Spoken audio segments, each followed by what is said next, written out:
Wood County Commissioners heard an update today on cooling centers across the county as the heat advisory continues. The United Way's Stacy DeSico told commissioners there are now 13 cooling center opportunities open across Wood County, though Williamstown still has no formal cooling station in place. She says usage so far has been lower than expected.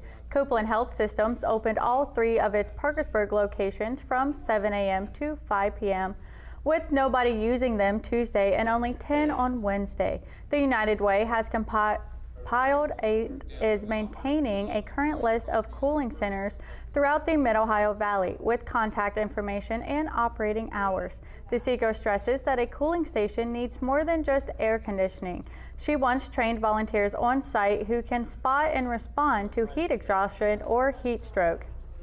If I walk to your cooling station, I'm at risk of heat exhaustion, maybe even heat stroke symptoms. I would like to think that if we're going to open a cooling center, we have someone there to receive those people and qualified and competent to do a quick assessment.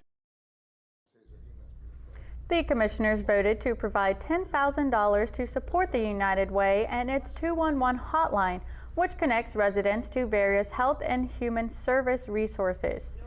DeSico encourages people to follow the United Way's Facebook page for accurate information and updates about the status of cooling centers in the area. The heat advisory is set to expire at 10 p.m. on Friday. In addition to discussing cooling centers, the commissioners approved the Parkersburg-Wood County Home Consortium's annual action plan. And while